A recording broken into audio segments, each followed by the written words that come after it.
quiz tomorrow is 5.1 through 5.3. There's going to be 14 questions.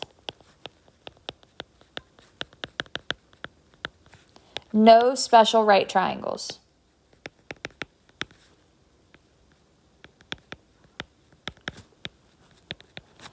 So everything that you see on the quiz review is going to be on the quiz. There are no questions on the quiz review for special right triangles. There are no questions on the quiz for special right triangles. So that's what we did in 5.3 part 2.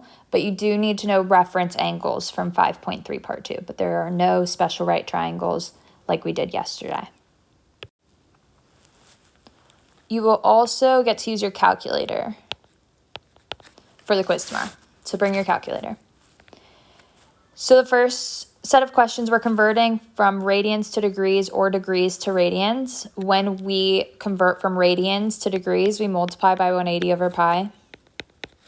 And then just simplify the fraction as much as you can. So pi's on top and on the bottom cancel. And 5 goes into 180 36 times. So we have 36 times negative 7. Which would be negative 252 degrees. Don't forget when you're writing the degrees, or when you're writing a number that is in degrees, you need to put the degrees symbol. You will lose points if you don't put that degree symbol there. For number 2, again, we're converting to degrees, so we're going to multiply by 180 over pi. Pi on top cancels out with the pi on the bottom. 5 goes into 180 36 times. So 36 times 2 would be 72. So we have 72 degrees. Number 3, we're given degrees, so we want to convert to radians. So we're going to multiply by pi over 180. So we want to make sure we simplify as much as possible. You can put this in the calculator, but make sure you give a fraction back. This has to be an exact answer. So if your calculator can give a fraction as an answer, that is fine. But I'm going to divide 645 by 5. So we get 129. And 5 goes into 180 36 times. So I divided the top and the bottom by 36. And then we could also divide it by 3. So 3 goes into 129 43 times, and 3 goes into 36 12 times. So we have 43 pi over 12. When you're talking about radians, you don't need any unit. So when there's no unit written, it's implied that it is in radians already. Lastly, for number 4, we're converting from degrees to radians. So we're going to multiply by pi over 180. 5 goes into both 1,205 and 180, 36 times. 5 goes into 1,205, 241 times. And can't simplify it anymore. So we have negative 241 pi over 36. So for these questions, make sure you are giving exact answers. Don't put it all in the calculator and give me a decimal. It needs to be a simplified fraction. Next, we're going to be finding the reference angle. So our reference angle formula changes depending on which quadrant we're in. If you're in the first quadrant, whatever your theta is going to be the same as the reference angle. If you're in quadrant 2, we do 180 minus theta to find the reference angle. Quadrant 3, theta minus 180. And in quadrant 4, 360 minus theta. 2 things that you need to remember for the reference angle is that it's always acute and positive. So it always is less than 90 and it is always positive. And then one more thing to remember, it's helpful to know that your first quadrant is from 0 to 90 degrees. Your second quadrant's from 90 to 180. Third quadrant's 180 to 270. And the fourth quadrant's 270 to 360. So each quadrant is 90 degrees. Remember, the whole way around the circle is 360. So let's take a look at number 5. We're finding the reference angle. Well, I'm not quite sure where 16 pi over 5 radians is, so I want to convert it to degrees. So I'm going to multiply by 180 over pi. Pi cancels out. 5 goes into 180 36 times, so we have 36 times 16. We get 576 degrees. So 576 degrees is more than one way around the circle. So we're still not quite sure which quadrant it falls into. So I'm going to subtract 360 to find the coterminal angle that's just smaller. So this gives us 216. So 216 degrees would be in the third quadrant. So we do 216 minus 180. We get 36. Now, since our question was in radians, our answer has to be in radians. So 36 was in degrees, so I need to convert it back. So you have to convert it back to radians if the question is in radians. So we're going to multiply by pi over 180 to convert it back. So 36 goes into 180 5 times, so we get pi over 5.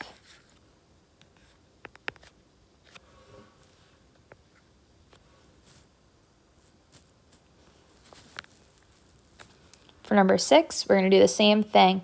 Here, it's a negative radian, so we want to convert it to degrees. We multiply by 180 over pi. The pi's cancel. 3 goes into 180 60 times. So negative 2 times 60 would be negative 120. Now, this goes in the negative direction. It's going to be in the third quadrant, but it is in the negative direction. So we want to make it the positive coterminal angle, so then we can use one of our formulas. So I'm going to add 360 to it. So when we add 360, we get 240. So 240 degrees. It's the same coterminal angle. It ends in the same spot. It's going to be in the third quadrant. We're just going in the positive direction. Once we have the positive one, then we can plug it into our formulas. So we have 240 minus 180. That gives us 60. So then, since the question gave us radians, our answer also has to be in radians. So we're going to take 60 degrees and multiply it by pi over 180. 60 goes into 180 3 times, so our answer would be pi over 3.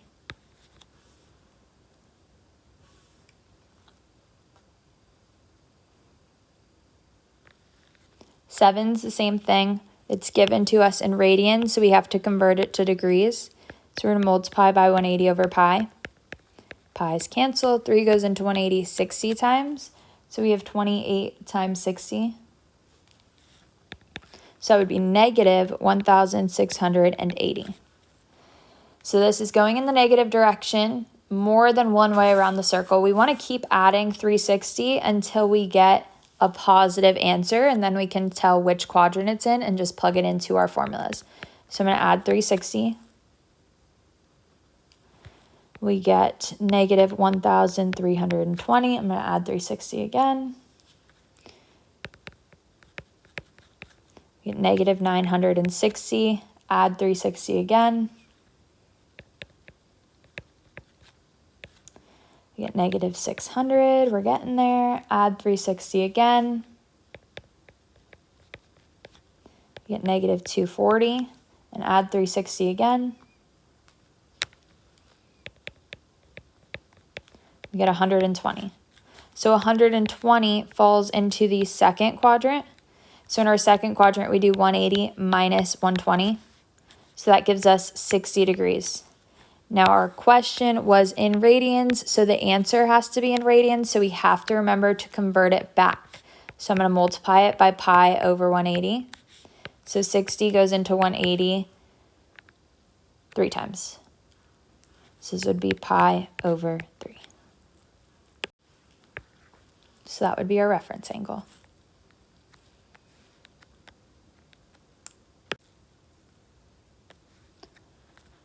Question number 8 is from 5.3 part 1. first thing we want to do is draw it. So we want to figure out what quadrant we're in. Well, it tells us cosine is negative, so that means that we're not in the all positive one and we're not in the cosine positive one. So cosine is negative here. So it doesn't explicitly tell us that it's negative, but we see that it is a negative number. So we can eliminate 2 of our quadrants. Now tangent is greater than 0, so that means that it is positive. So we are in the tangent positive quadrant. So my triangle is going to be here. So you always draw your triangle. The third side of the triangle is going to be from your point down to the x-axis. So we have our triangle there. And our theta always comes from the center. So our theta would be this angle. Now it tells us that cosine is equal to -5/8. Cosine is, according to SOHCAHTOA, cosine is adjacent over hypotenuse. So 5 is going to be our adjacent, and 8 is going to be our hypotenuse. One thing that we need to keep in mind is that the hypotenuse is never negative.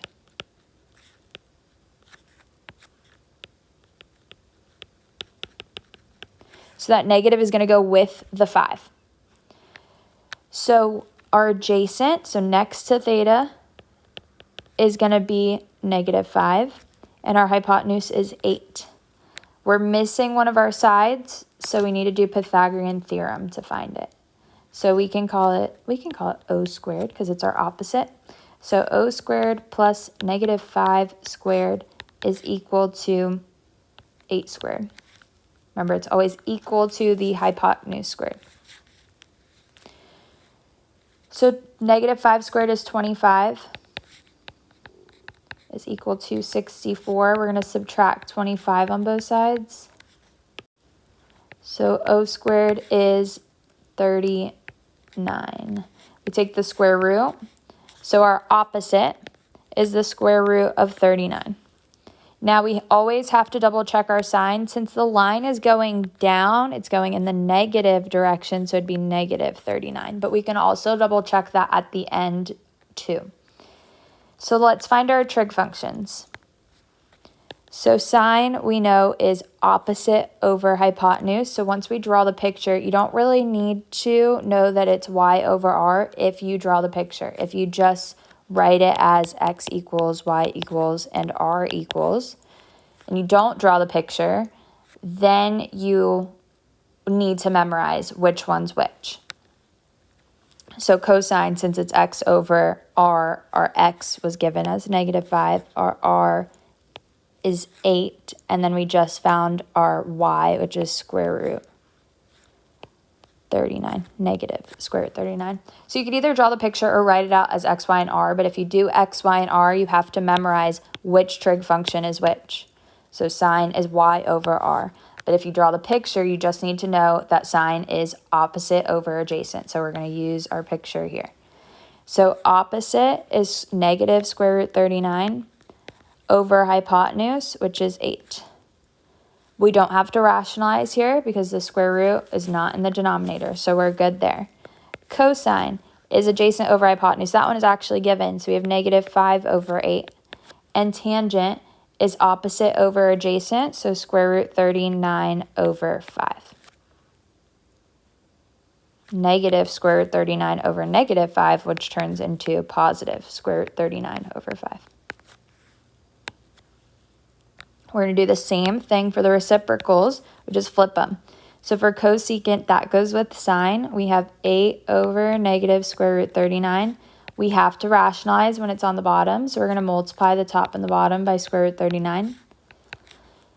So we get 8 square root 39 over -39. It doesn't matter if the negative's on the top or on the bottom or out front, it all means the same thing.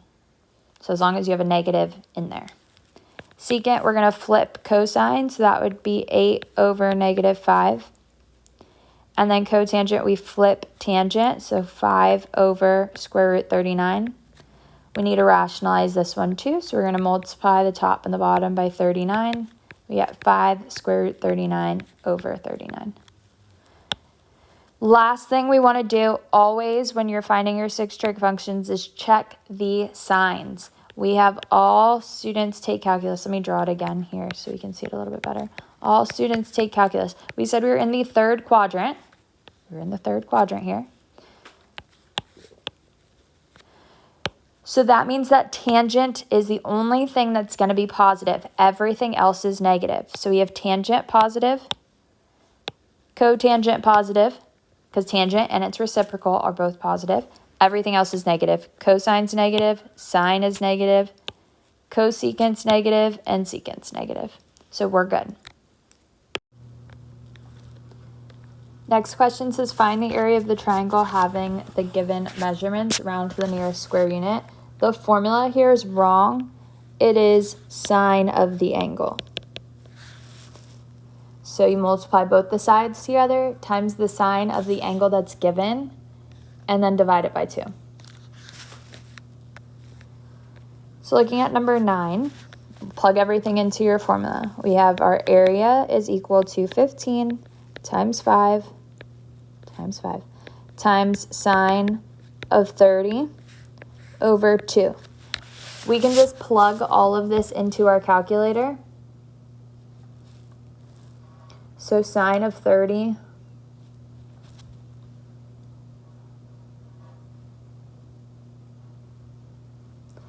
would be 0.5 times 5 times 15 divided by 2. So we get 18.75, which says round to the nearest square unit. So that means whole number. So this would be 19 inches squared. Don't forget the unit for these. Since it's area, it's squared. For number 10, same thing. Our area is equal to both the sides times the sine of the angle. So 4 times 7 times sine of 10 over 2. So sine of 10, we get 0.1736. Just keep it all in your calculator. Multiply it times 4, multiply it times 7, and then divide by 2. So we get 2.43, which would round to 2. And then here we're talking about feet, so it's feet squared. For the next set, find one positive and one negative coterminal angle of each. Coterminal is when we add or subtract 360, because coterminal means that it ends in the same place. So it's going to be an additional 1 lap around the circle that's going to end in the same place. So you could either add or subtract 360. If it is talking about radians, you can add or subtract 2 pi, because 360 and 2 pi are both 1 time around the circle. So for number 11, it gives it to us in degrees. So to find a positive coterminal angle, we would take 432.23 and add 360. So you get 783 degrees. Don't forget your degree symbol. So this is our positive coterminal angle. For the negative one, we're going to subtract. So 423 minus 360.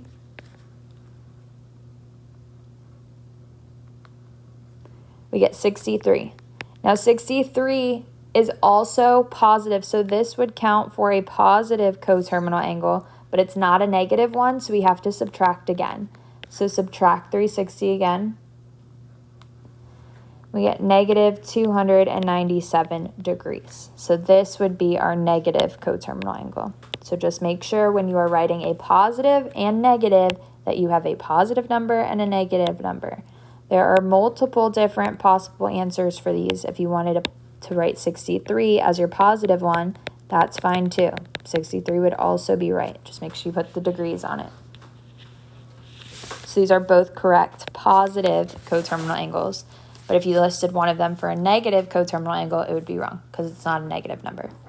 So that's a common mistake that people make on these. For number 12, we're going to do the same thing. We're going to take negative 197 and add 360 to find our positive coterminal angle.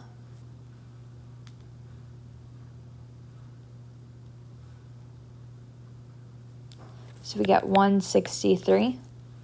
So 163 is our positive coterminal angle. Then we're going to take negative 197 and subtract 360 to find our negative coterminal angle. So we get negative 557 degrees. Don't forget your degrees symbol.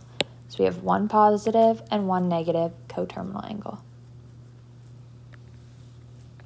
For 13, it's in radians, so we're going to add and subtract 2 pi. So for 7 pi over 3, we'll add 2 pi to find the positive coterminal angle.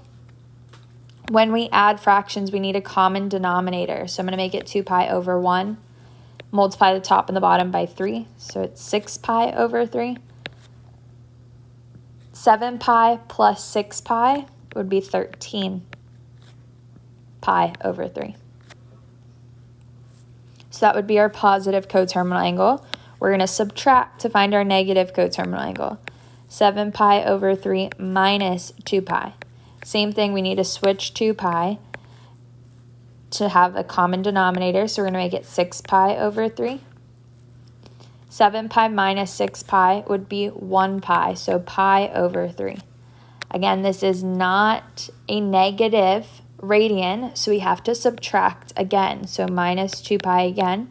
We're going to change it to 6 pi over 3.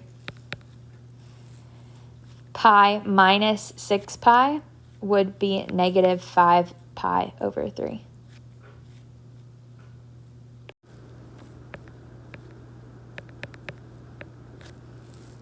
The answer for this question was wrong in the review. So I think the math just went wrong in the review answers, but 13 pi over 3 works for a positive one because it's positive. Also, pi over 3 would be a positive coterminal angle too, because when you added 2 pi, if it's still positive, it works for a positive coterminal angle. But it would not work for a negative one. So these are possible positive answers. And this would be our negative coterminal angle. 14, we're going to do the same thing. I'm going to add 2 pi. So change it to be 2 pi over 1. We need a common denominator, so we can make it 10 pi over 1. Negative 26 pi plus 10 pi would be negative 16 pi over, sorry, this should be over 5 because we multiplied the top and the bottom by 5. So negative 16 pi over 5. This works for a negative coterminal angle.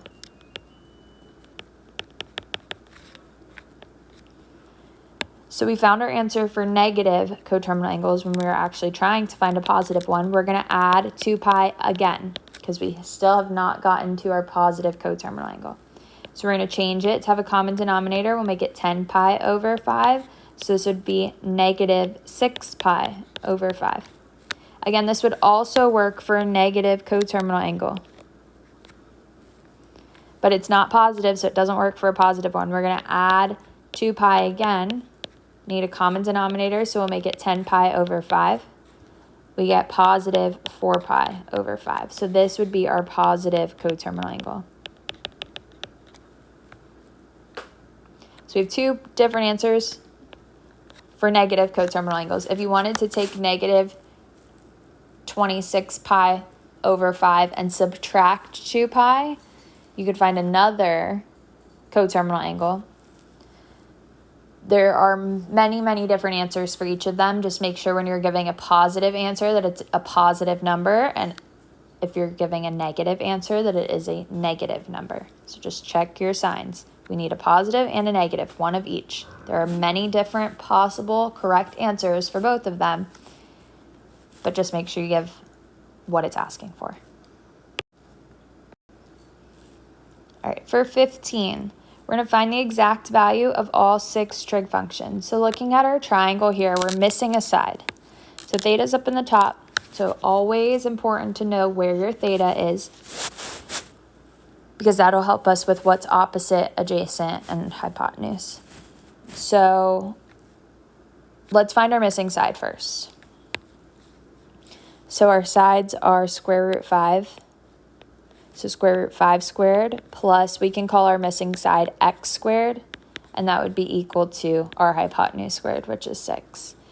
So 5 plus x squared is equal to 36. Be careful here, square root 5 squared is just 5. A very common mistake that people will make on a quiz and test is that they'll write 25 here, but the square root and the squared cancel, so it's just 5. Then we subtract 5 on both sides, so x squared is equal to 31.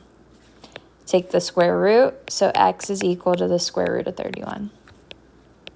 Here it's not on a coordinate plane, so we do not need to write positive or negative. It's just all positive numbers because it's not in standard form on a coordinate plane. Now let's label everything so we make it a little bit easier for us. So since theta is up top, opposite of theta would be square root 5. Opposite of our right angle is our hypotenuse. So that means square root 31 is adjacent. Be very careful because we're used to seeing theta down here, or if our triangle is drawn like this, theta is usually down here. Just make sure you are aware where your theta is at, because that changes what your opposite and what your adjacent are. So always be careful when you're labeling, and I would always label it. So we have SOHCAHTOA. Sine is opposite over hypotenuse, so square root 5 over 6. Cosine is adjacent over hypotenuse, square root 31 over 6. And tangent is opposite over adjacent, so that would be square root 5 over square root 31. We need to be careful here because we have to rationalize, so we're multiplying the top and the bottom by square root 31. Because we have a square root on square root 5 and square root 31, we can multiply the numbers together and it stays under the square root. So 5 times 31 would be 155 over 31, because square root 31 times square root 31 is 31. So when they're both square roots, you can multiply them together. Now let's find our reciprocals. So cosecant, we flip sine, so that would be 6 over square root 5. We have to rationalize here, so multiply the top and the bottom by square root 5. We get 6 square root 5 over 5. For secant, we flip cosine, so it'd be 6 over square root 31. Multiply the top and the bottom by square root 31. So we get 6 square root 31 over 31. And then for cotangent, we're going to flip tangent. So I would suggest flipping it before you rationalized. So we have square root 31 over square root 5, but then we have to rationalize again here. So multiply the top and the bottom by square root 5. We get square root 155 over 5. For these questions, do not put it in the calculator. You will have your calculator, but it wants the exact values. Exact, meaning leave it as square root 5 over 6, square root 31 over 6, square root 155 over 31. You got to leave it as the exact answers. Don't just put it in your calculator. Last question we're going to do is the arc length. So our arc length formula is S is equal to R times theta. Theta, whenever you use this formula, has to be in radians.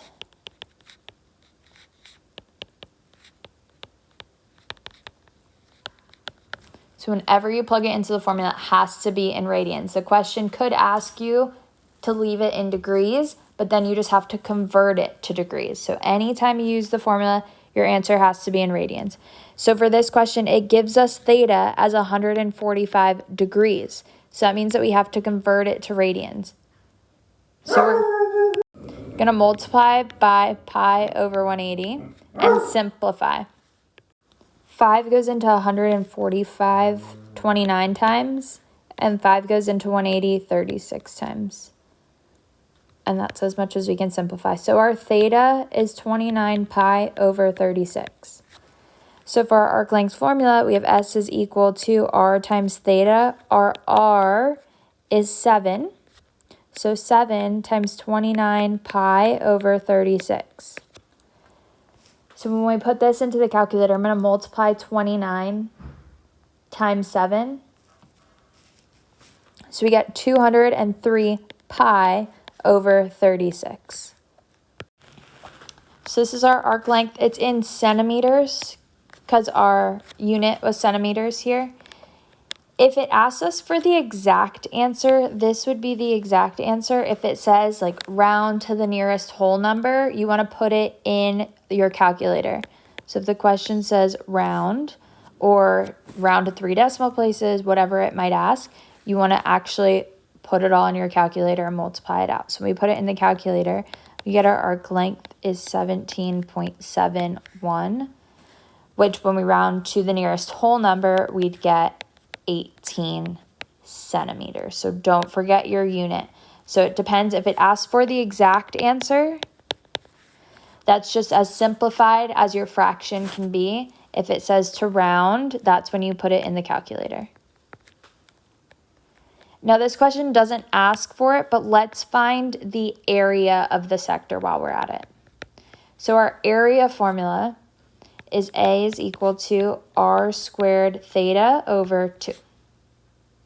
So 3 formulas that you need to know for this section. You got to know your arc length, which is S is equal to R times theta, your area of the sector, and also the area of the triangle, which was on the last page. So when we find our area, we know that R is 7. So we have 7 squared. Theta is 29 pi over 36. And it's over 2. So when I multiply this, when I simplify my fraction, I'm going to multiply the tops together. So 7 squared is 49. 49 times 29 is 1,421 times pi over 36 over 2. When we have a fraction and a fraction, we keep change flip. So we change the 2, change to multiplication and flip the 2 to 1/2. So this would be 1,421 pi over 72. We can't simplify this anymore. We don't have any common factors. We just need the unit. So our unit would be centimeters squared. When you're talking about area, it's squared. So this would be our exact answer if the question was asking for exact. If it said round to the nearest whole number,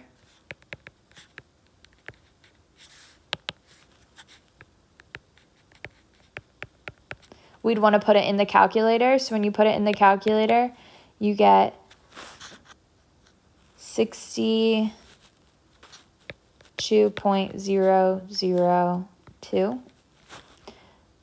Round to the whole number would just be 62 centimeters squared. Don't forget the unit. So depending on how the question's asked, if it asks for the exact number, it needs it before you put it in the calculator with the pi in it. So as simplified as your fraction can be. If it asks for you to round it, that's just put the whole thing in the calculator. One other question that you'll need to know, there's questions like these on the review answers, but just not on the review itself. So I'm going to include it in the video just to talk about it, are determining the quadrant.